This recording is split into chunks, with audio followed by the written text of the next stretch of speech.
Did you hear? This is your Johnson County Library Insider.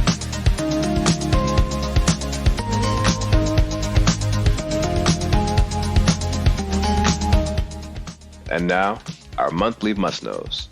Here's the episode's call number. This time around, you choose. From the zeros, which include computer science, information, and general works, to the 900s, which include history and geography. We literally have something for everyone. With a collection like ours, it's truly a choose-your-own-adventure. We present your word of the month. Collection. Hopefully by the end of this episode, you'll have a better understanding of the breadth and depth of our collection. Here are numbers you should know. 25. Search our collection via the catalog and you'll get 25 results per page. Hi, my name is Simone, and today I'm reading an excerpt to you from my gothic romance novel, A Lesson in Thorns. A Lesson in Thorns, among other things, is about a librarian who goes to England and she visits a private library, and so that's what this excerpt is about. But even all of that isn't enough to explain the pull of Auden guests. Even the hazel eyes and crooked grin and sad rich boy disposition aren't enough. I can't say what it is that makes Auden so Auden, and that's professionally irritating. I'm a librarian. I like to catalog things. How can I annotate his metadata on my mental card catalog if I don't know what to annotate, if I don't know how to describe him or his effect on me? Looking like something out of a men's fashion magazine, Auden gives me a smile over his shoulder and pushes open the doors. And then all my other thoughts fade away as I take in the room I've flown across an ocean to see. Northerly light, pale and diffused, fills the room from the dark wooden floor to the delicately plastered ceilings above. The center of the room is open all the way to the top, a full 2 stories, and the sides are flanked by 2 rows of bookshelves like marching soldiers, both on the bottom level and the top, with ladders studded at intervals to assist in getting things from the highest shelves. The top level is ringed by narrow galleries and accessed by a small but elaborately carved staircase near the stretch of multi-paned windows at the end of the room. A massive fireplace yawns against one side, disrupting the otherwise symmetrical layout of the bookshelves, and several chairs and a couple sofas have been arranged cozily around it.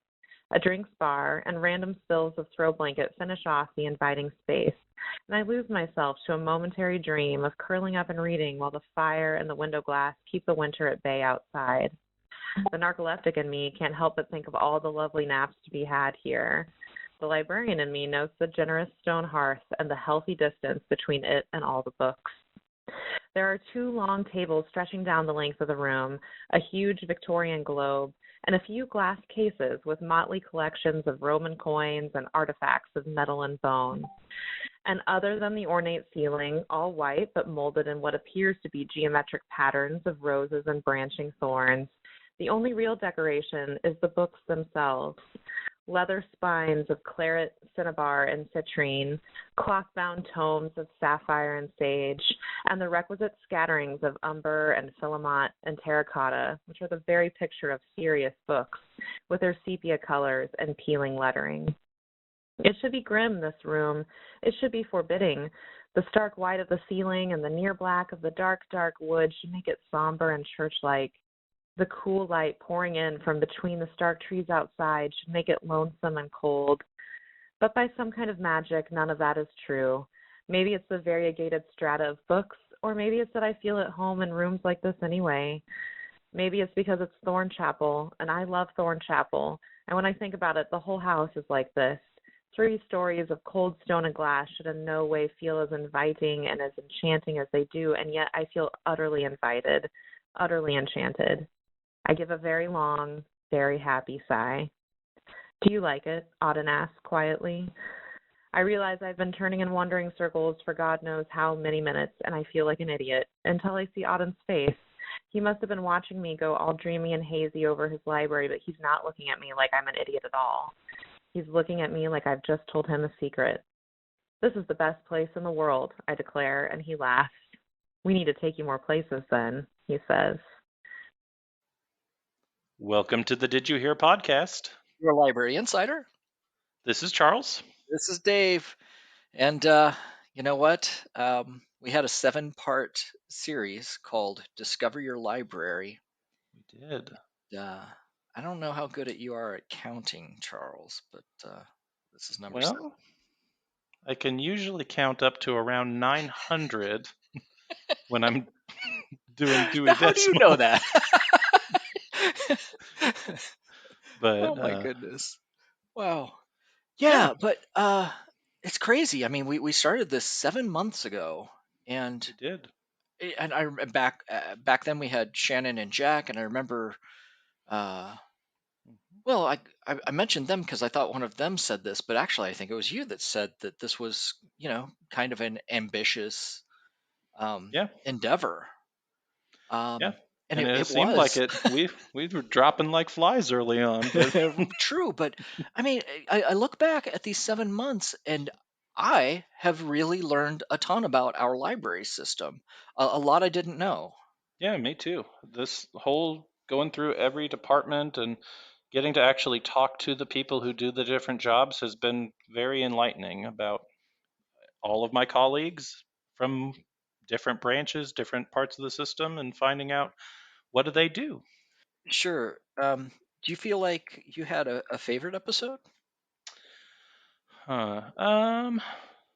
I would probably have to say our episode that we just did with Joseph about events. It Yeah. felt it felt laid back, more like a conversation, and I appreciated that aspect to it, and also just the insights that he was able to bring. I liked I liked that episode a lot. Yeah. I really like the one on the arts. That was Hmm. particularly interesting. That was good as well. A lot of performances and pulling in all like the poetry and the writing and all of that. Mhm. That was good. And the episode on patrons was pretty amazing as well. Yeah. Especially all those stories that the librarians had about the patrons. Well, so let's see here. Um, Events turned out to be our least listened to episode. So hopefully people will go back and listen to that one because it was Yeah. fantastic, says Yeah. Check it out. Charles. Check it Yeah. out. It was a good one. Um, Community Matters looks like it was the most popular, Okay. followed by the episode on librarians. Okay. Um, Yeah. but you can go to jocolibrary.podbean.com. All the episodes are there. You can go back and re-listen to them. So they started back in June. Can you believe that? That's it's been a June while. Yeah. 2nd, and we recorded those in that initial episode in May. Hmm. And so Discover Your Library was June 2nd. Yeah. And then July the 8th, we dropped Man. the episode on patrons, followed by Yeah. librarians in August, then the arts um, That's so at the beginning of impressive. July. Would you Commu- imagine it would have taken us 7 months of our monthly podcast to make it through all 7 episodes? yeah, boy. That's a Oh my lot. gosh. Yeah. So today's episode. So today's episode, we're talking about our collections department, Yeah. Yeah, and and and I it's think, interesting. So the transition there is that yeah, we have our little mini collection of our podcast episodes for the Discover Your Library series, but we're here to talk about the big collection. right. And all the different people that work in our collections department, I think it's going to be a good episode getting to chat with all of them and kind of get a sense of what they think about what's going on in collections. Yeah, and you're currently in school, library school, I am, and yeah, so you're studying collections. I think maybe this right. would be a good place to have like a definition of what exactly is a collection. Ooh. So that is a pretty broad term. I am in the collections class as part of my library science degree, and they're right now we're talking about how a collection is organized, and a Ah, okay. collection is broadly defined as just the materials in whatever respect they are, if it's digital items, if it's physical books or media, anything that the library has that it provides to its patrons. So it's a Yeah, broad category. yeah, it's the content that we have, Yeah. and it's the stuff that we have in the catalog, so the Hmm. physical items that you could check out, right? Yeah. But as you said, the e-resources as well. And so I think a lot of people are still coming around to getting that understanding that it's not just a book on the shelf anymore. Ho ho ho, far from it. Yeah. Uh, and we're Yeah. going to hear from some different folks in the collections department today, and Right. they're going to show you behind the scenes looks at all aspects of our collection. Hmm. They are. For those wanting like a tour of our collection, that ain't this episode. No, unfortunately not, but you're But always this is welcome better. to. Yeah. Yeah, It's I'm sorry. You're welcome to do what? Oh, I was just saying you're welcome to visit any of our branches, and we have helpful staff that can take you through what we have in the buildings. But this is more of a top level view of our collection and the trends that we're seeing in library collections in general. So Charles, I understand we have a musical guest again. We do. This month, I actually got to speak to Alyssa Jefferson. She is a Kansas City area musician. She's told me she's influenced by Motown and rock and pop sounds, and actually released her first solo LP in June of 2021. So, um, hot new music for all of you to listen to. Yeah, Yeah, it's a good that's great. show. It's going And to be a and good one. and you know what? All that the music, the reading, the collections, all that sounds so much better than us yammering. So maybe we should just like I don't know, shut up. Yeah, let's get to all the good part. Let's do that.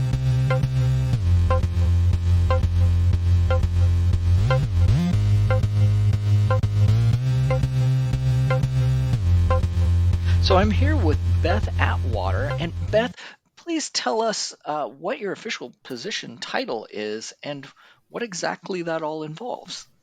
So I'm the fiction selector, actually the fiction and DVD selector. The official title is collection development librarian, and I buy books and movies. In addition to that, I also manage the existing collection of books and movies, meaning I make room on the shelf when we buy new stuff. I withdraw materials when it's started to get kind of grungy and old or the discs don't work anymore. And I also make sure that we are adding new materials and spending the library's budget wisely.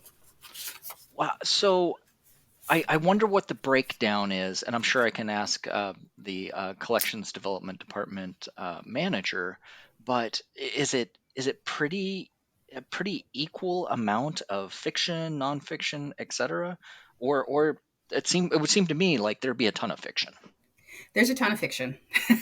You're not wrong. Actually, the children's material takes up a huge portion of our budget. Oh, sure. And then in addition to that, the fiction and nonfiction budget is split close to evenly. Nothing's exact, but in addition to that, we've got the DVD budget. So my share of the library's budget is a little over $1 million, close to about 1.2 million. Wow. And I spend that on materials. And I know it sounds like a lot of money, but sometimes I think folks forget how many copies of individual items we get. That's a lot of items and a lot of titles. But once you realize that there are some titles that have so many holds, we're buying 40 or 50 copies of them, it starts to spend pretty quickly. Oh, sure. And so, yeah, in terms of the breakdown as to how much we spend on individual items, I don't have that right in front of me right this second, but I can tell you that overall, the amount we spend on nonfiction and fiction is varied. It's not the exact same amount, but the number of titles that we can buy really depends on how many copies we're needing to buy of each individual title. And I think we do buy a similar number of titles. I just buy more individual copies than the nonfiction selector needs. Yeah, that's interesting. So the way the budget breaks down, it seems like I wonder if the actual number of copies end up being kind of equal. You know what I mean? That Yeah. like some books are going to be more expensive than others. Right. The number of copies are by no means are equal. Nonfiction titles are generally much more expensive Sure. than fiction titles, and a lot of that is because of the type of production they have. Uh-huh. I can't think quite a better way to word that, but a paperback book that's say mass market, especially after our discount, because we do get significant discounts because we buy in bulk from vendors. We don't actually buy direct from publishers, and we certainly don't buy from direct to retail bookstores. We buy from vendors, and those vendors have warehouses full of books that they have bought from publishers, and they give us a discount based on how many copies we buy from the vendor. So yes, even especially after discount, a mass market paperback, a small paperback is going to cost, gosh, it might cost a third of what it cost for our nonfiction selector to buy one nonfiction book, because most of those are going to be hardback, and even those that are paperback are trade paperback. And if you're used to what a trade paperback looks like and the cost difference, of course, paper is precious and it's a precious commodity these days. But once upon a time, it was, somewhere between $7 to $10 to buy a mass market paperback, and maybe $15 to buy a trade, and then to buy a hardback might be $25 or $30. Of course, those are good old days prices from before before the plague years. But when there's not a paper shortage, the cost varies significantly. But once again, based on holds, I'm buying many more copies than our nonfiction selector is of each individual title. And most of my titles I have to buy multiple copies of. Sure. So the price varies, so that therefore the number of copies vary. But the interesting thing is I don't really know that the number of titles vary all that much, because he has fewer copies of each individual title to purchase. Okay. Well, so in this world of fiction purchasing, tell us something, like pull back the curtain. Give us a little glimpse of something that maybe Charles and I and our audience don't know about the whole process and what you do with selecting fiction. Sure. So the thing I always like to tell people when they ask kind of where the books come from and what the pipeline to get books from authors to libraries looks like is that everything is double curated and bought wholesale. So essentially what happens is whether you're an independently published author who is going direct to the vendor, or you are working through a publisher, there are book vendors, and there are about 3 or 4 there's a ton of book vendors, but there are about 3 or 4 primary book vendors in the country who deal with libraries that basically harvest all of the books that they know are going to be coming out on a select date. And then they have someone who is a collection development librarian on site with them. So for the library, I'm a collection development librarian, meaning that I buy books. And there's someone also who works at our vendor that has something similar, basically the same job. And I give her a list of the kinds of books I'm going to be looking for, but not individual titles. So the collection development librarian from our vendor might find out things like, I want these set of awards, like a list of awards I want to see, a list of review sources that I want to see everything that was reviewed in this magazine or through this website. Then she'll also get from me information about the demographics of our community. My library is this big. I have this much room on my shelves. I have this many libraries. So she gets an idea of how many titles I want to look at. And she'll harvest those titles and put them in an electronic cart. Kind of like when we go to Amazon and we build a cart and then go back to it later. She'll put an electronic cart together on the vendor's website and send that to me. And she actually sends several carts to me every other week. And I'll go through those individual carts, which ergo the double curation, and curate those carts a second time. So she's already gone through and harvested some titles out of everything that was published. And then I go through and harvest some titles for the collection out of everything she's chosen. And those titles then I send to our tech services department. And those are the folks who make the magic happen. They actually physically place the orders, keep track of making sure we got everything that we ordered before we pay the bills, and get those items processed and ready for the shelf. So I am in a lot of ways a middleman, even though I'm a decision maker, because I have the opportunity to have a second pair of eyes harvest the wider range of what's published and send that to me. That is fascinating. Yeah.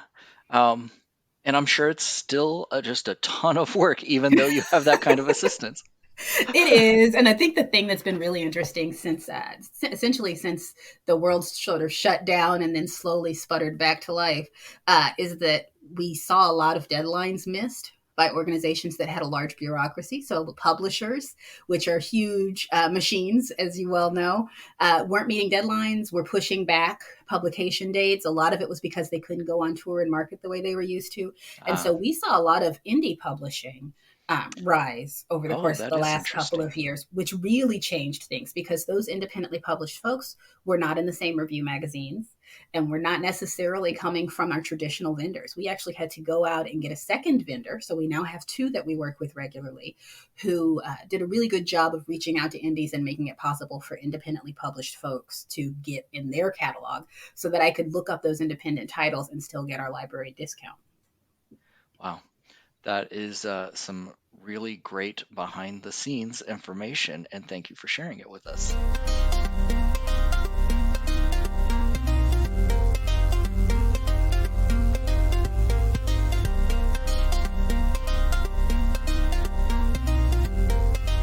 So we are here with another member of the collections team, Hope Harms. And Hope, why don't you tell the fine people that listen to this program your official title and what exactly that entails? Hi, yeah, thank you. Yes, I'm Hope Harms. I am the e-resources, as in electronic resources librarian on our collection development team. And a big chunk of my role for the library is negotiating contracts and coordinating all of our e-resources that we offer. So that can range anywhere from a platform that we use for ebooks to offering access to an e-news site like the New York Times or e-learning like Udemy, just a whole range of things. So um, making sure that one, we have access to that content and working on those contracts with each of those vendors, and then also making sure that they're accessible and library patrons can log in with library cards. They all interact with our system correctly to do that. So a lot of tech support as well gets It folded just into dawns my. on me what we should have done with you, Hope, is we should have like had a quiz to see how many of the resources you could have named. I bet you could have Oh, named them all right off the top of your head. sure. Yeah, we'll never know. So let's say yes. I like that idea.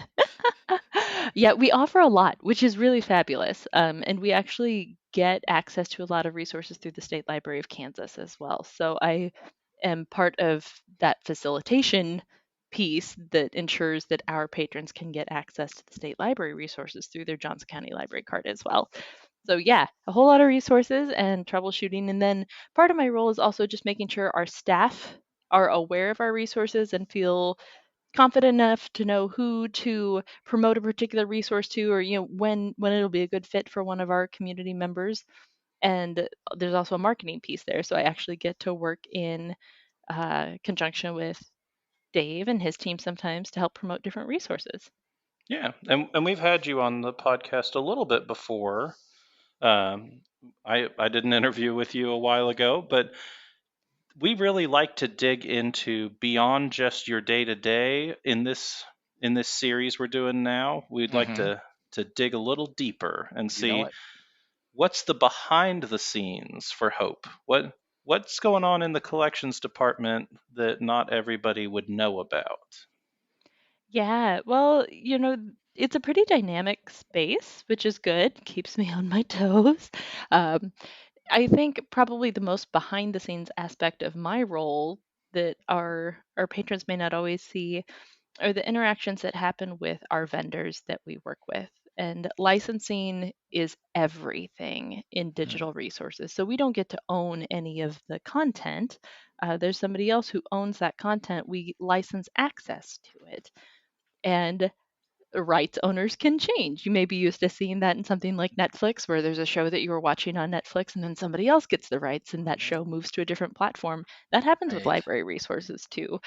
So It's sometimes reminded they're. me of all my Star Trek shows that are now moving to Paramount instead of Netflix. Mm. Yeah, so that is Yeah. real and that affects the library collection too. It's exactly the same, except we're providing access to all of our library patrons. It's not just an individual consumer account. So everybody with those exclusivity agreements makes things a little challenging when our mission is to provide access to information, but we may not always be able to have budget or resources to support every platform that's out there. So we definitely strive to meet most of the people most of the time. And one place that we've been able to do that, an example of a sneak peek or behind the scenes, we in the world of our magazines have been looking at this space because our print magazines do get a lot of use, but as the publishing industry changes, right, the content has to exist in the first place in order for us Hmm. to offer it. So as publishers of those magazines sort of shift gears in terms of how much they offer, we aren't always offering the same things in our physical collection. The pandemic certainly affected things in terms of how much foot traffic we were getting in our building and people browsing our physical magazine collection. And then, we've had some building renovations, those sorts of things interrupt access in different ways. And that gave us an opportunity to really look at the digital corner of the library. We've already offered a wide collection, a very big collection of e magazines, but there are some really popular heavy hitters. So things like People Magazine, Sports Illustrated, Cricket Magazine for the kiddos, just a whole swath of things that we couldn't have access to because a different vendor had exclusive rights to it. Mm. So we made the decision as we looked at our collection overall and how we were providing access and shifted some of those dollars toward launching an additional platform. So it's not replacing it, but we have actually launched the Flipster platform that has exclusive access to some of these really popular magazines. And it allows us to share all of that content more widely. So you don't have to go into a branch. You can go into a branch and read it on one of our computers if you want, but you can also access it right from your phone, your personal laptop at home, your tablet, wherever you are. You just log in with your library card. And that's been a place where we took, a lot of user feedback. We worked a lot with other departments, to make sure Mhm. that it was going to be a good fit for our collection if we were going to dedicate additional resources to a new platform to bring on board. But we have. So negotiating those exclusivity rights is definitely a big aspect of my job that I don't know as a general book or streaming movie or music or newspaper lover you'd necessarily think about, but that's a regular part of my world. Yeah, and I appreciate that you go to all of that effort. I think all of our patrons do as well. I was just in a training on that with you yesterday, Yeah. where you were talking about going through with the vendor and making sure we didn't duplicate anything, that we were trying to broaden access to all of those resources. That's really cool. Well, hope is that a new skill set to you before this job, or have had you done any sort of negotiations before with vendors? My negotiation with vendors previously probably was more on the tech support side and negotiating how much support they were going to give us. And sometimes it's less negotiation and more collaborative in Uh, that space. Because we have our library systems that work with, your library card so that you can log in with a library card number and PIN or password. But what vendors offer and what we need to hook into their system can look different for every different vendor. So a lot of troubleshooting on that end. And um, so, like I said, collaboration. And I think that actually is a very applicable skill that I have transferred over into the contract negotiation piece as well. The ideal, right? It's not always that way, but the ideal is that it really is collaborative. We're working with a vendor to figure out what our community needs the most and what they have to offer that'll best meet that need.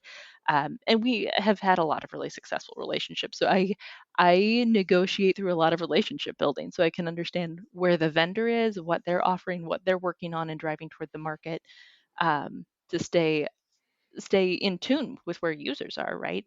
And those are the vendors that we want to support and work with because they're going to keep providing our patrons the best experience too. So it's not entirely different, but in terms of negotiating a specific price or how many patrons we can offer access to, that's been a newer aspect in this role. And I've been in this role um, for about 4 years this month, oh wow. actually. Well, to wrap things up, just one last kind of crazy question. You know, it dawns on me with all these great e-resources that you work so hard to negotiate contracts with, the vendors and all that. Um, wouldn't it be great if we had like a web page for that? Indeed, and we do. In part to thanks to your help, Dave. Nice segue. Yeah, so jocolibrary.org/elibrary and jocolibrary.org/research, but even the eLibrary and research pages will kind of get you to those cross-sectional resources, all of those. That's our primary access point for offering things banning those e-magazines that we just talked about. Of course, beloved ebooks. We've just launched some newer ebooks for kids this summer. They're super fun. The whole smattering, and then a lot of really great research databases and online learning too. So yeah, jocolibrary.org/elibrary. Check it out. Thank you, Hope. Thank you.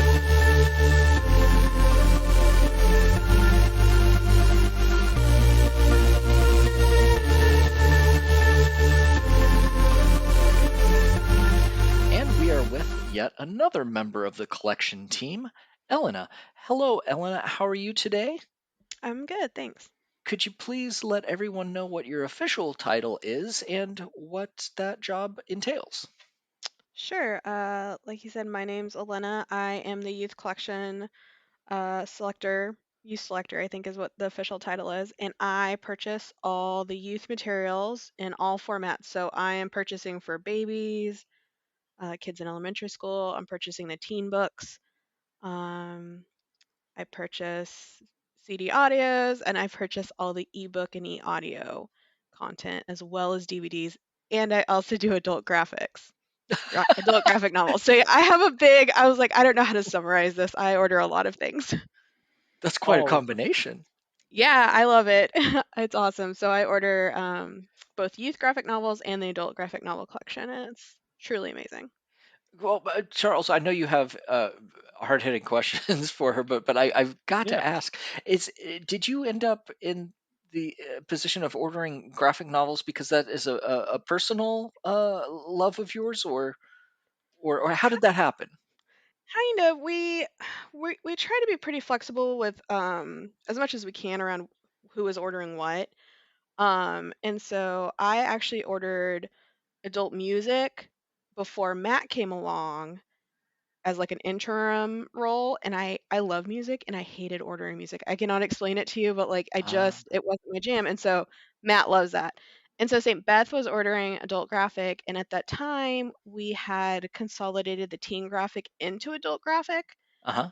And so we thought it would be easier if I had control of all the graphics so I could sort of decide, is it J graphic, is it adult graphic? Um, so there wasn't much back and forth. And Beth loves graphic novels, but for some reason, yeah, it just wasn't her jam ordering it, whereas it's mine. So we Well, just made that switch, and it's awesome. and Yeah. Charles, again, I know you have hard-hitting questions, I but do. but The I hardest hitting questions of them all. but I just have to ask, or it's just an observation. It seems like there's a lot of teamwork going on there. There's a lot of you all just kind of, um, identifying what your strengths and weaknesses are, filling in here or there, exchanging different roles. It sounds like you have a good team. Yeah, I truly do really enjoy my team. It's really nice. We all have work that sort of is insular. Like, I have my own budget and I am ordering my own things, but it's nice to have them to sort of bounce ideas off of or um, ask questions of them. So, yeah, we do a lot of collaboration and we work really well together. They're a great team. Very Fantastic. cool. We're all giant nerds, so that helps. Well, I don't know if this is going to be as hard hitting as Dave has hyped it up to be, but but I was curious if you have kind of like we like to provide a behind the scenes look at what goes on at the library. Do you have like a good story of something behind the scenes from the collections department that's going on in recent days that you could share with our audience? Sure. So for the kids area, we have just introduced a new product for circulation, and it's called Wonder. Well, the product itself is called Wonder Books, and they're what we call talking books. So it is picture books, but they have an audio player embedded in them that Cool. will read the story out loud. Oh, And this was a year-long plus project, and we got it under the wire this year. It was my entire goal this year was to get it done, and I think we finally put the final pin in it this earlier this week. So that's okay. been my win this year. So I'm trying to picture what that would look like. Can you kind of describe the books to our audience? Sure. So if you think of a picture book, whatever picture book is your favorite, and then on the inside, Clifford. Clifford. Okay. So if you open up Clifford, there is the hard outer part. And on that hard outer part, on the inside, on the lower left, there is a triangle, a black little triangle, and it has a big, pretty play button, and a headphone jack. And if you hit the play button there, it will read the story to you. It also has a mode we really like called learning mode. And if you um, select this mode at the end of, say it was Clifford, it would ask the reader sort of like reading comprehension questions at the end of it Hmm. to enhance to give them a little more, literacy skills there. But if you just want to have it read the book to you, there's a mode for that as well. Okay. Is it kind of like does it detect the page turns? I was curious about when you're describing it there, or is it like if they play a chime and you turn the page to follow Yeah, along? it's a chime. Some of them like tell you to turn the page. They all have different Okay. ways to indicate to the reader that it's time to turn the page. One of our coworkers sent me a video of her son listening to it and just so attentively, and yeah, Mm, he would put his hands in his lap, and the minute the book told him to, he would turn the page. So it was really cool to see in action. nice. Wow. And so this is new to our collection. This is not something new though, because I remember this from when I was a kid. It was actually a kind of a big thing. You would go to a fast food restaurant and they would have these little picture books, and there would be a record in the back that was like a sheet of plastic essentially, and you could Yeah. play it, and it would have the chime, and you turn the page. And I know that that's a huge early literacy skill, is to see it and hear it, you know. So you're reading along with somebody else who's reading, and that really helps you learn the words. But I'm surprised that we haven't had something, or have we had something like this? It's just that this is one new product that there's a lot of it. Well, there's a couple factors we considered when getting this format. We have something that we call e-CD audios, and they are books with a CD in the back. And that's Okay. kind of what you're talking about. And I Okay. remember those from when I was a kid too. But the problem is, they are not producing those books at a high rate anymore. Um, Sure. Access to CD players has gone down pretty significantly since I think we were Absolutely. all kids. Um, and so I think this book, when we sat back and looked at access, I mean, we've been thinking about this for years. The vendor has been around, and we didn't think the product was quite where we needed it to be Okay. for us to make that commitment. But this year, I assembled a team of youth librarians, and we evaluated the product up and down and sideways. Uh-huh. Um, and we really thought it was about access because I think little kids don't have as much access to CD players as they did. In this, you don't need any extra player of any sort to hear the book. It's just in the book itself. So we thought it was the right time to sort of um, make the leap on this product and to start purchasing it. That's interesting. Oh, like it's kind of like some of the trends we've noticed from the other discussions we've had with the collections department, that there's more digital things, there's less of those physical media things, like you're seeing of transitions from physical things to streaming or e-content or all of those things, but this is still a physical item, but it's taking away one of those physical barriers of having that disc. Right. Yeah. Pretty cool. So yeah, you can just load these up, and I've heard parents tell me that they're gonna take a bunch of them when they travel, like for the holidays and stuff. So, Do we have anything in the e-world that is similar to this product? I mean, you can get picture books on Access 360. I typically, to be honest, I don't get a lot of them because number one, they are monstrously expensive. Hmm. And if you get an audiobook for a picture book, it's 2 minutes, 3 minutes long. Hmm. And with this, I thought it was really a great marriage of, um, like you said, the physical product, you get the audio and you get the book. So I felt like and with the learning mode, we get a lot of bang for our buck with that. Yeah. I want to Um, quickly go back to what you mentioned about, you said backwards, frontwards, sidewards, all this with the youth services librarians. And so, do you enjoy that relationship? Do you do a lot of collaboration with them? Do they help you in the selection of the materials that you buy? Yeah, so I feel like I have a pretty good relationship with the youth librarians and all of our youth people, because I actually started as a youth associate at Leawood. Um, and I actually have a committee, the Youth Collection Development Committee, that I formed partly to help me untangle this because it is a weird relationship. Like uh, I have full control of the budget. I have a lot of purchasing power and purchasing decisions. And so with this, I really wanted to make sure that there was a whole group of people looking at this since it was going to affect the library as a whole and also affect how I was spending my budget. And by my budget, I mean the library's budget. So I wanted to make sure everybody was on board with that. So everyone can make suggestions for purchase, not just youth librarians. So if anyone out there has a book that uh, we don't own that they think we should, anybody's empowered to put in a suggestion for purchase through our website, and it's no different with the youth librarians, and they frequently will. So Hmm.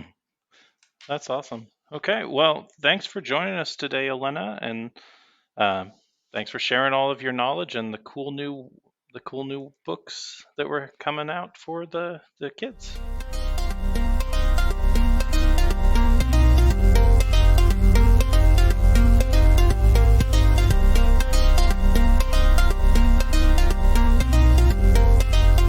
And here we are yet again with another member of the collection team. It's Matt. And Matt, why don't you introduce yourself to the fine folks that listen to the podcast and what exactly your role is on the team?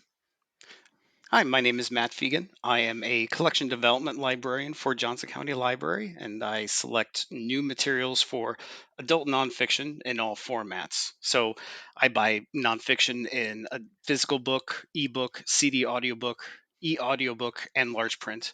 I also select new music CDs and video games. Very cool. So you deal with the facts, and so we're coming to you for With the some hard hitting facts. with hard-hitting facts. So we were just curious, what are some current trends in the collection department that you're seeing from the behind-the-scenes perspective? Current trends I'm seeing.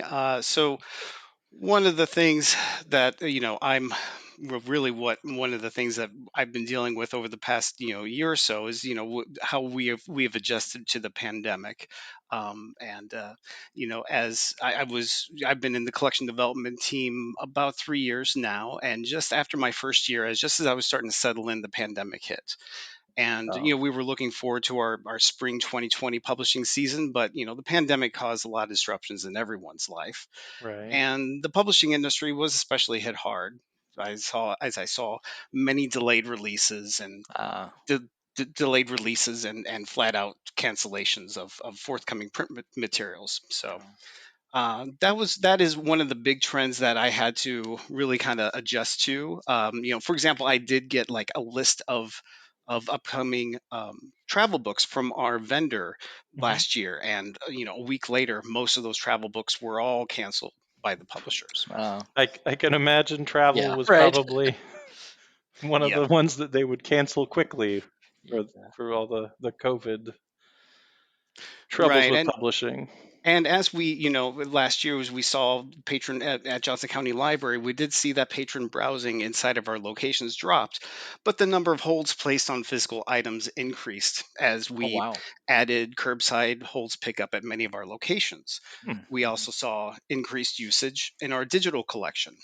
So the collection development team had to pivot and adjust to the different ways our patrons were using the library during a pandemic.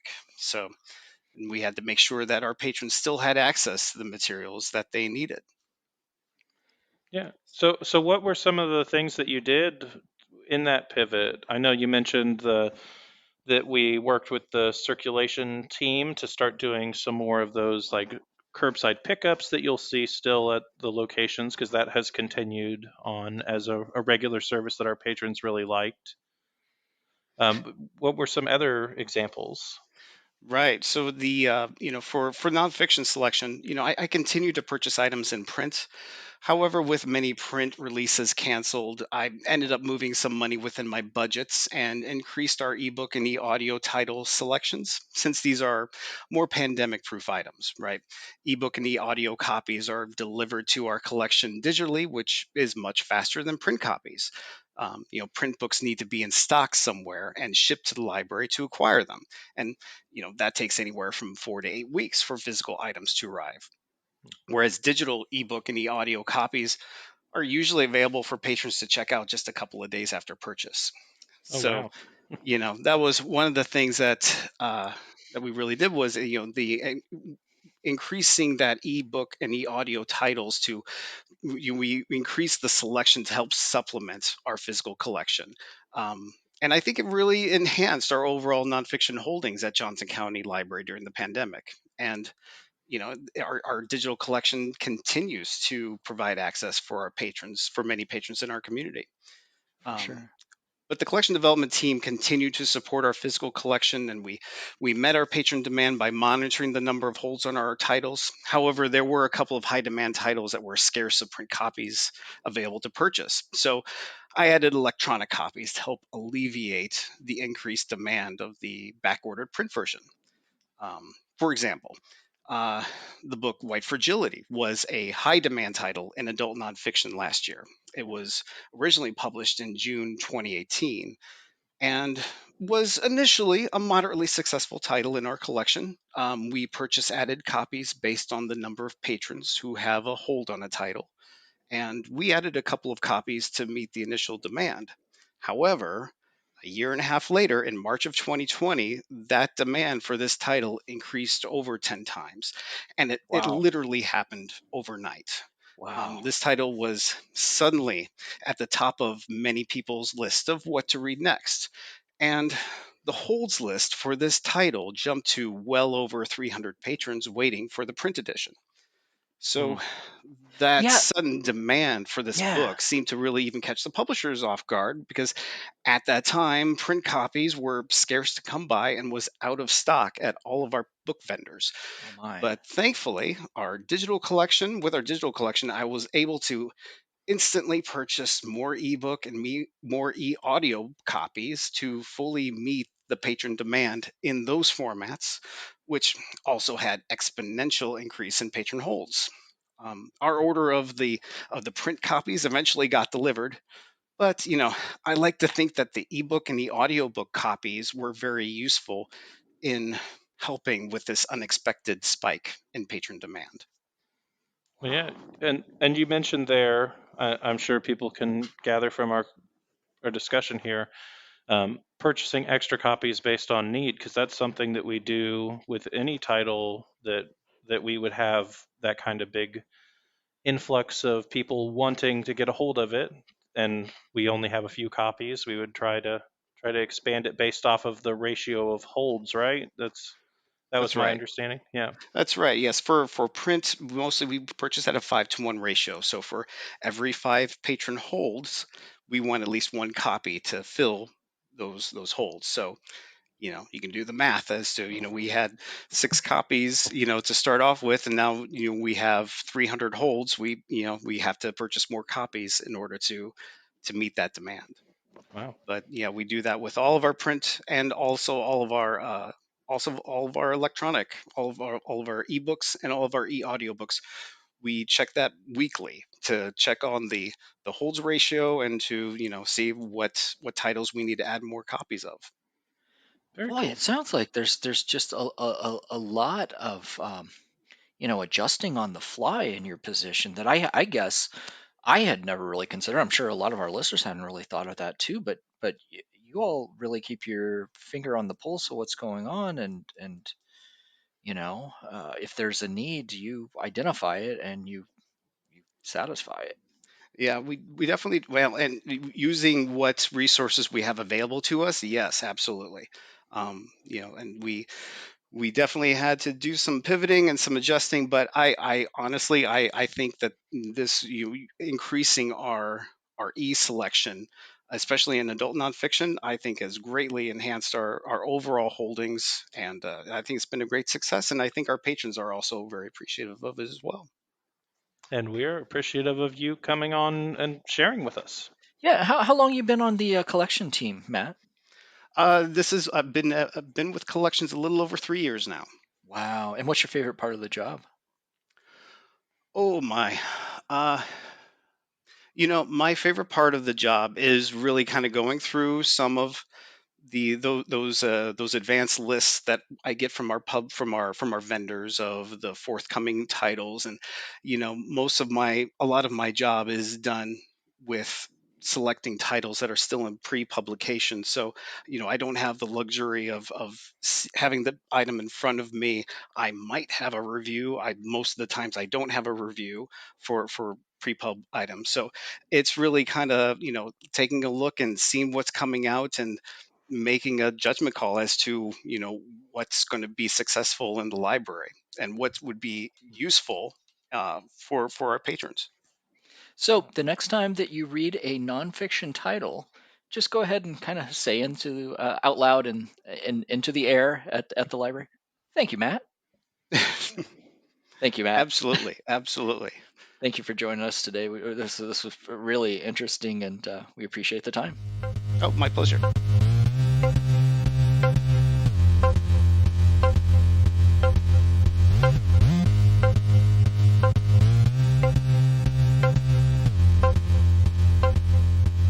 So we are here with the head of collections, the big cheese.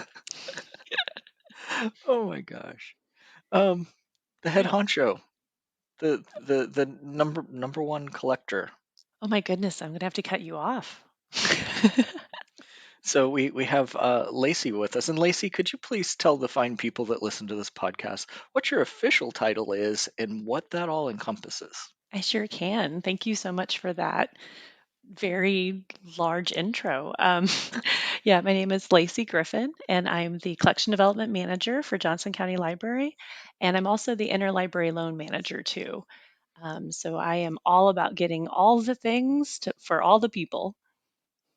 And so you manage the collection staff, and I think we met everyone on the staff. It's a 4-person team, right? Oh, but then with Interlibrary Loan, how big of a team is that? So our interlibrary loan team is also, let's see, we have, I have to count it up, 4 full-time staff and 1 part-time staff. And then on the collection development side, we have those 4 full-time selectors, and then we do have a clerk that helps us out too, and she's part-time. Wow. So I imagine that keeps you very busy. It's very busy. They're lovely people, but yes, it's a great 10-man team. Huh. Well, so I just have one big question for you. And would the library exist if we did not have a collection? Ooh, good question. It would exist. I would definitely agree with that. And it's funny when you say without a collection, because collection can mean so many things, right? When people normally think of a collection, they think of books and just a big old building full of books. Right. But in that, we try to make sure that we can provide experiences and also different materials outside of books and even materials that are digital that come straight to your phone or straight to your computer. And so in the collection world, we kind of like have I would say today's libraries have kind of like reached out beyond just the book and the librarian with the glasses who's shushing you Yeah. in the corner, and have tried to reach into all different types of avenues. Yeah. And so a library without a collection, I feel, would still have the ability to provide that access by partnerships, by outreach, by even just having a building for people to come in and use the Wi-Fi, and that there's a whole lot of things that we've evolved into to Wow. be able to provide as much as we can for people to be able to use. What's amazing here is I was just setting up a bad joke, but you totally ran with it and made it very thought provoking.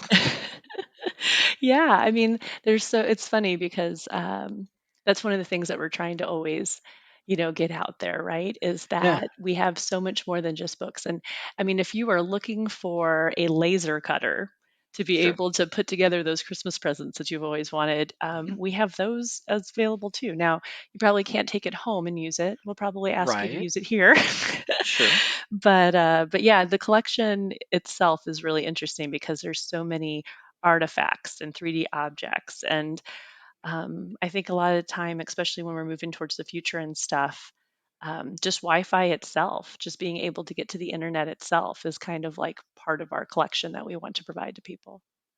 Yeah. So Lacey, do you have like a current trend you're seeing within collections that you wanted you could highlight for us that reaches out to part of that like access to materials side of things, just to give people a concrete example of what you're talking about? I know you mentioned Makerspace and some other things, so maybe this is an Yeah. unnecessary question, but No, um, no, I think this is actually a trend that I'm seeing, which is really interesting, is CD audio, right? So audiobooks, or because I'm old enough to do this, I call them books on tape, even though I don't think there's a millennial out there that knows what a cassette tape looks like. But that is actually a trend that is changing quite a bit, especially since the pandemic. It was kind of changing beforehand, but then when the pandemic happened, it started to move like in a much rapid pace. So basically, with CD audios or books on tape, it's an audio book. Traditionally, they've either been, well, at the beginning of time, they were on cassette tapes, but now they're on CDs, which if my kids look at, they think are a huge pack of movies because they don't get that you could just have sound on discs, right? And so we had seen for many years a trend of those starting to be published and being able to be purchased less, and people moving to a digital format, especially as phones were able to hold audiobooks, internet getting better, space on your phone getting yeah. larger. There was a transition to that, and it was slow moving, but it started probably way back in 2012. And so some cars would no longer have CD players in them, and then they would come back for a little bit as a Right. standard model, then they'd go away again. So we kept thinking that when cars finally stopped putting CD players in as a general model, that would be kind of when the transition would happen the most. But with the pandemic and not being able to check out from a library for a couple months, not, stay at home orders, harder to get out of your house, a lot of people transitioned very quickly. So the whole industry for audiobooks is really moving at a very rapid pace towards the digital format of that. And I think something that was going to kind of phase out a little bit more gently is going to happen a bit more abruptly now at this point. So we've definitely seen a huge um, kind of decrease in the amount of physical CD audiobooks we're checking out, and an extremely large increase in the amount of audio books that are coming through our digital format, Access 360, through the apps that you're able to download on your phone. And then probably not only that that physical like infrastructure of not being able to have CD players in cars, but also a lot of people seem like they're working from home nowadays, so you don't Yes. have that commute time to listen to an audiobook. That's really fascinating. Yeah, and it was an interesting thing too. Audible did some studies on that because without the commute, they were wondering if that was going to affect their downloads or their patronage and stuff. And people are still listening to them even without a commute in earphones on the subway going, listening to your phone. They've actually, that whole industry has just blossomed, and Wow. they're up quite a bit for the year. So yeah, it's mostly just affecting CDs and CD players. Everything else seems to be just growing gangbusters. Well, that seems like quite a challenge. And what other challenges do you face in the collections world? That is definitely probably one of the big ones of when a format is going to end and moving on to another format. Sure. And then some of the other things we have too right now is definitely supply chain issues, Uh-huh. shipping, receiving. one of the funny parts about publishing is almost everything gets published in either the spring or the fall. There's two Ah, major publishing seasons, and a lot of really main titles either come out in spring publishing, and then the fall publishing is even bigger than spring. It's like the juggernaut of publishing. and And any so particular reason why? I think it probably has to go with holiday season. It Okay. probably mirrors with that. Also, publishing in general, the process used to take much longer, right? And printing presses being run and things like that. And so there was always a time of year, even back hundreds of years, in which it was just you would get everything done throughout the year, be able to publish this book, and then go on. So I think that's why the fall one became so big. And then, of course, it just coincided with commercialism and Christmas and things like that.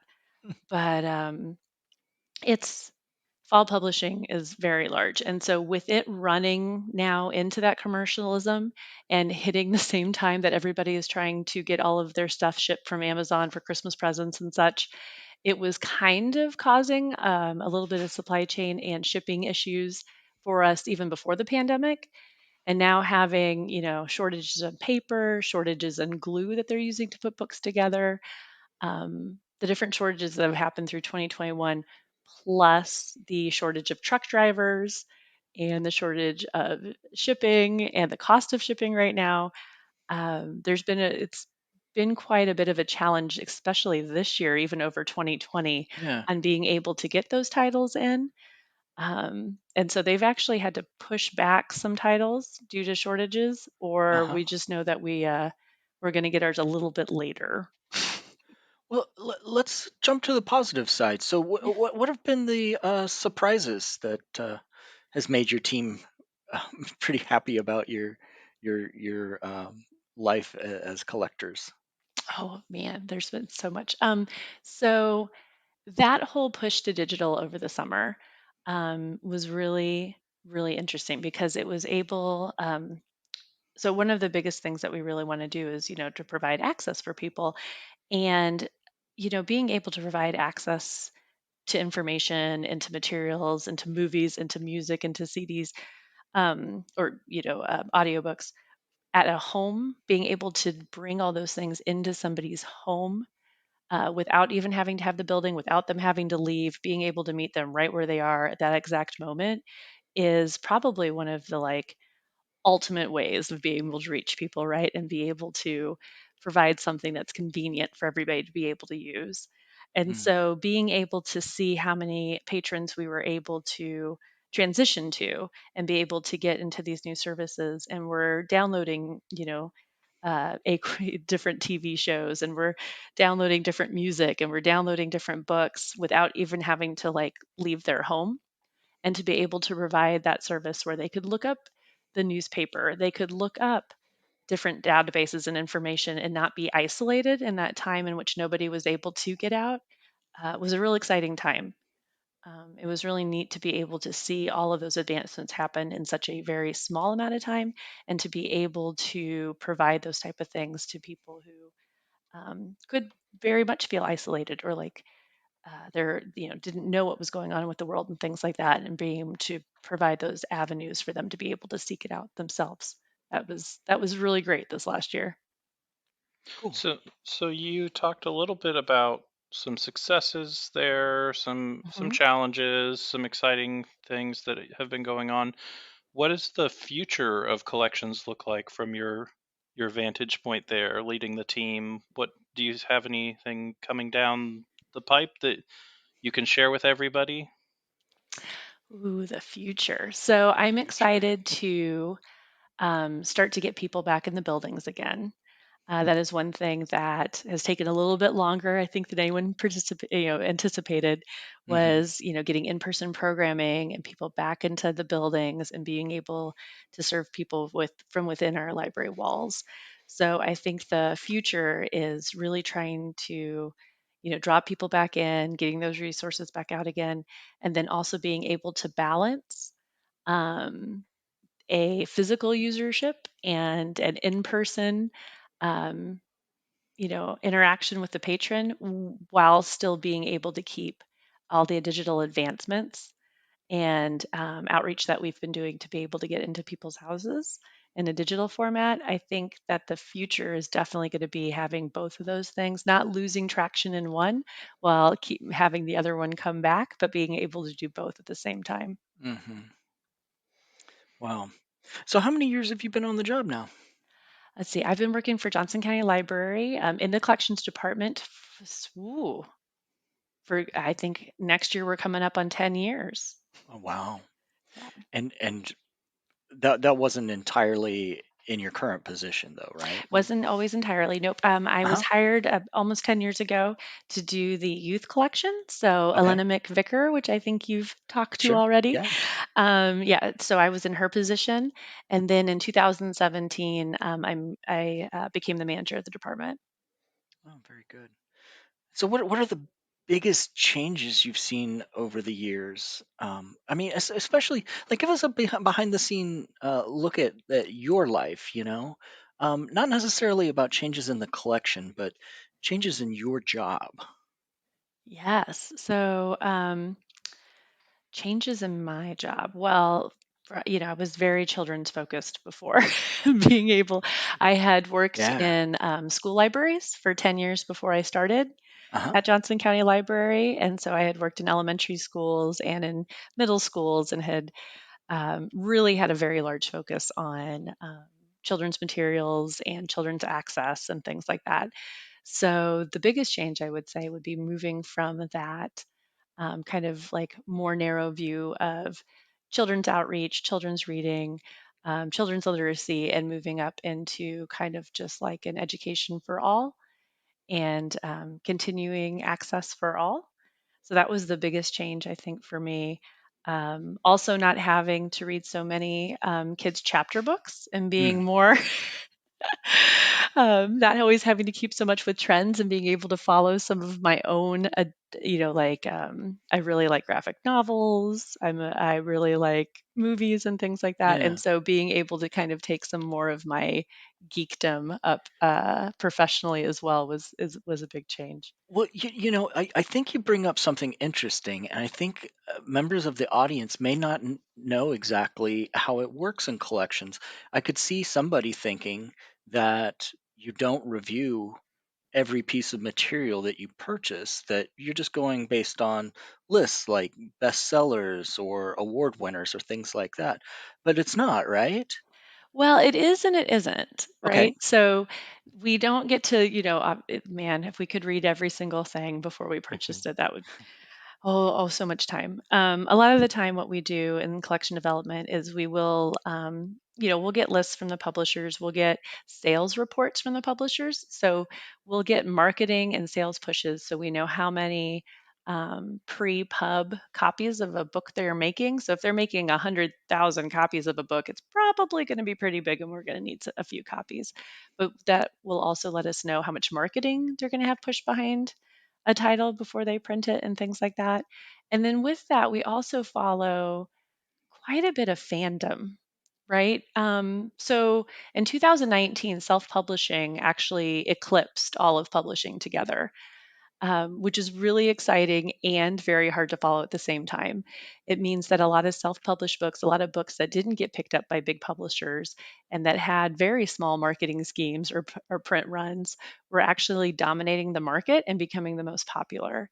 And so to be able to chase that, you really have to be able to like dig deep into fandom and be able to follow different blogs, different social media posts, different social media groups, different local writers, different kind of like Goodreads, honestly, is a very good chance for that. You can usually tell if you follow some of those blogs and look a book up on Goodreads. If it has a really big Goodreads following, it might be something self-published that the author does on their own, but has a huge following behind that you wouldn't know without looking that up. And so there's this interesting like subculture that you always have to keep your thumb on. Uh-huh. And when I was ordering with children's, you'd be, engrossed in that and things like that.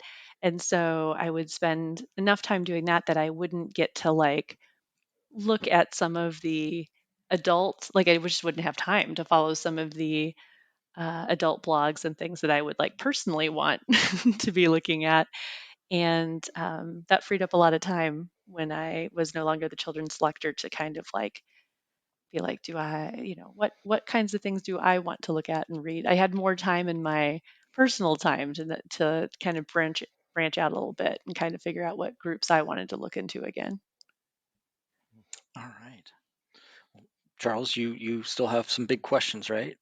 One or two? Yeah, so I don't know if this is a big question, but I was just thinking about you.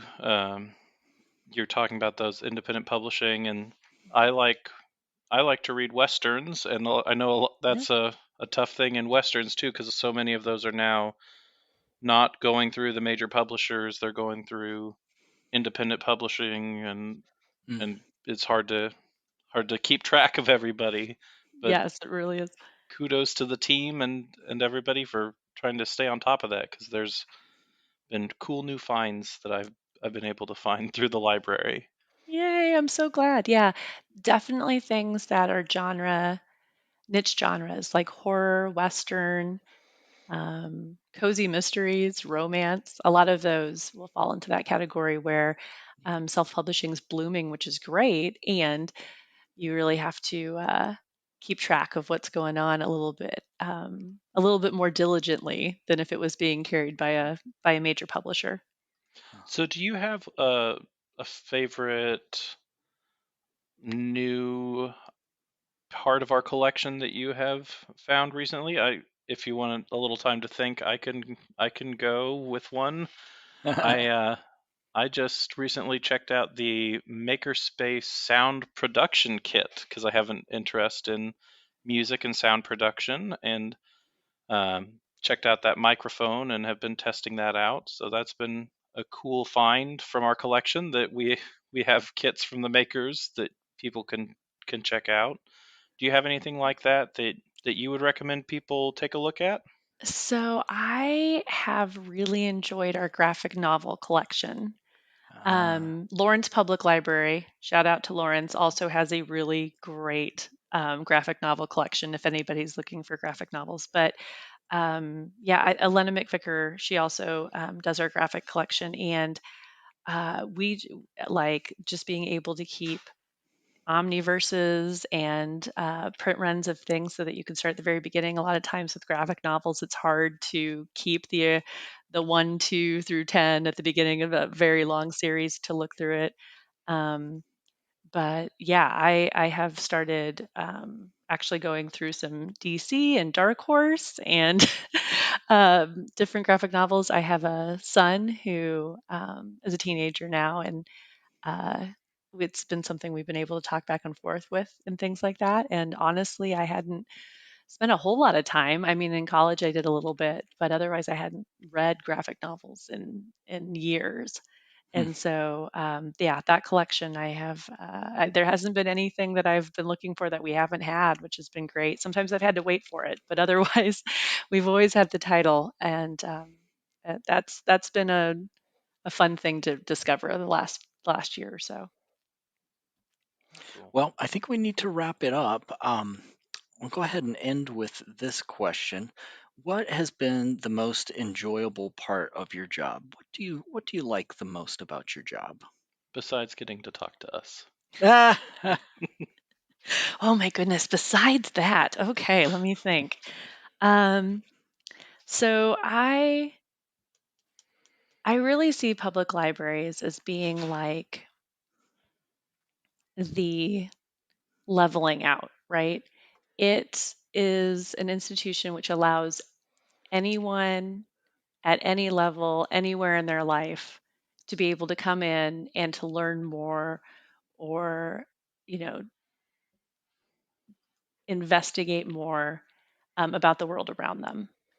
And so being able to have a job that's main purpose, main goal every day is to provide as many different viewpoints, as much information, as much entertainment, as much as we possibly can for anyone who is seeking answers to any sort of question, is a really, really cool place to be. very good. Well, it's been really fascinating to hear all the members of your team, and then you provide some behind the scenes information as well. And so we want to thank you for your time. It's been Thank very you. informative. Thank you. Hope Oh, you this has enjoyed been it. great. Thank you so much for asking me to join.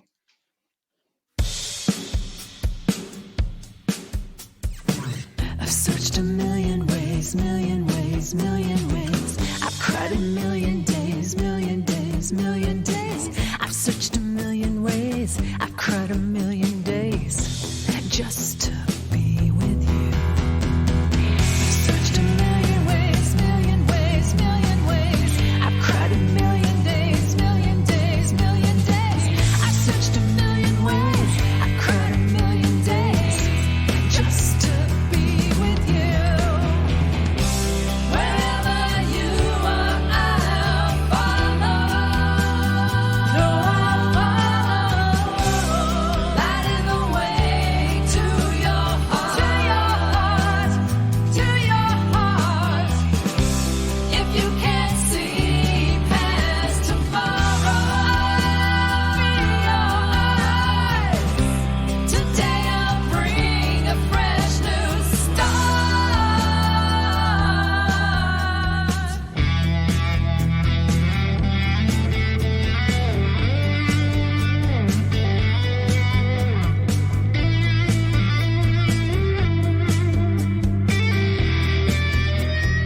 I've searched a million ways, million ways, million ways. I've cried a million days, million days, million days. I've searched a million ways, I've cried a million days just to be with you. I've searched a million ways, million ways, million ways. I've cried a million days, million days, million days. I've searched a million ways, I've cried a million days just to be with you. Whenever we're free, love's calling. No, love's calling. These are days to shine our light, shine our light. When skies sink, our stars are falling. Stars are falling. And the end love guides us through the light.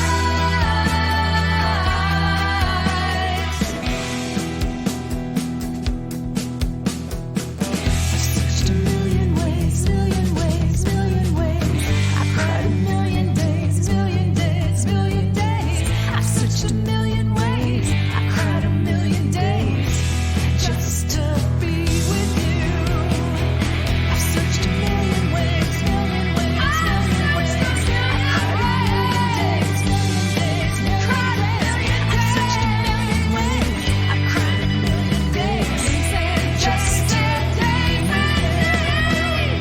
I've searched a million ways, million ways, million ways. I've cried a million days, million days, million days. I've searched a million ways, cried a million days just to be with you. And that was Million Ways by Alysa Jefferson. And Alysa is actually here with us today. Hello, Alysa. How are you doing? I'm good. How are you doing, Charles? I am doing good. So tell everybody a little bit about your music and your background. So, a little bit about my background. I started in music at a very young age, at the age of 10. Was playing in orchestra in school all through, high school, until I was too cool for school. And then As picked with all up rock musicians. exactly. And then picked up guitar at the age of 13, kind of messed around with that here and there, but really didn't start getting into music until I would say the mid 90s. Okay. When I first started my trio, original power rock trio, if you will, and it was known as Morning Fix. hmm And then have been in a few other bands since then. Most recently released my self debuted title album called Tell Me back in June of 2021. So that was a big bucket list item that I was able to accomplish. Nice. Congratulations. Thank you so much. Yeah. So how would you describe your influences in music? You said orchestra. Do you view yourself as an orchestral musician, or more securely in that rock and blues type Def genre? Yeah, definitely in the rock and blues genre. Although, I do appreciate all kinds of music from jazz to um, you know, good old R&B and pop, but I would say rock is definitely my go-to. Okay. Yeah, and it sounds like you've had a fairly cool time playing with a lot of big names from reading through the information you sent over. Um, so you got to play at Starlight a while ago? Is Yeah, in that? October of Yeah. 19, before the pandemic hit us, I was with the group called Mad Libby, and we got selected to play the side stage for opening for Hart and Joan Jett.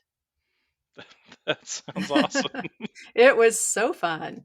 Super fun. I mean, it was on the side stage. We were not on the main stage, don't get me wrong, but still just to be that close to um, the energy and just all the people coming in, and they would Yeah, stop in and watch us before the show, and it was a really good time. Really good time. that's awesome. That's great. So this podcast is normally focused on libraries and the behind the scenes of the Johnson County Public Library. What has been your history with the library? Are you a library patron, lifelong card holder, sometimes visit? Sometimes visit, look into music. My better half, definitely, I think you guys have a lot of audio Hmm. books. So yeah, and then I'm not affiliated, I should say, friends with Chris Bryant. She's a real well-known lesbian author here in Kansas City, as well as KB Draper. Okay. And so, yeah, it's a very important, part of the county to have, those resources available for people. Yeah. Well, this episode we're actually focusing on the collection in general, and I thought it would be fun to see if there is anything that you think people should check out. It may be in our collection, may not be, but just any materials. I know you just dropped a couple author names there. Any music or anything that you recommend people seek out? I would say, definitely would reach out to Mad Libby. They're a really well known band. And of course, I played with them. So a little partial. But there are so many original bands in this town that are so good. And hopefully they're in your directory where people can actually Yeah, find them and listen to their stuff. yeah. Okay. Well, usually we keep these interviews pretty short, so I'll just kind of wrap up here with where can people follow you? Where can they find you on social media? All those important things to be able to track you down and hear more of your music. Sure. So if they go to my website, alisajeffersonmusic.com, that's ALISA, jeffersonmusic.com. Can also find me on Facebook. And then I have recently started a cover band project known as Heart of Glass. Okay. And so you can find us on there as well. Um, December 17th, my acoustic partner and I are going to be doing our last show of 2021 at Lost Evenings Brewery in Lenexa. Very cool. And we'll be doing lots more shows in 2022. All right. Well, hope everybody can go and check out some of those things. Take a listen to more of your music. Absolutely. I appreciate your time. Yeah. Thanks for joining me. Have a good one.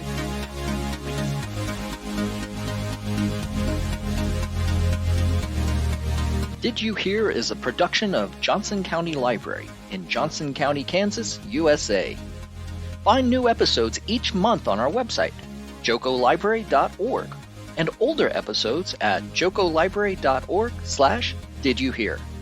You can subscribe to the Did You Hear podcast from our streaming home, jocolibrary.podbean.com, or search for Joco Library or Did You Hear at your favorite podcast streaming service.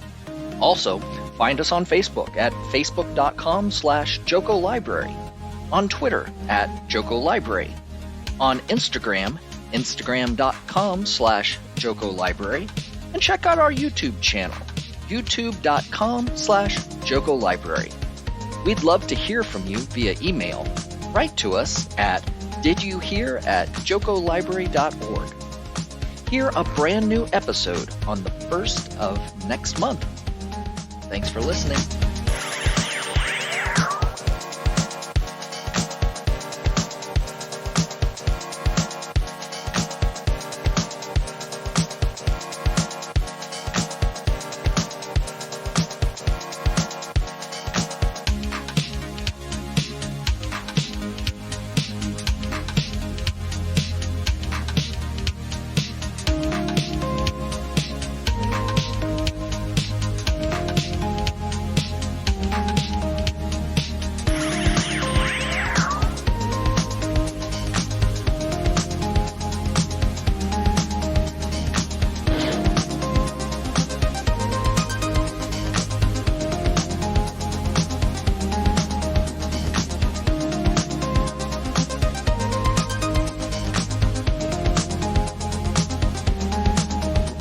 Bye.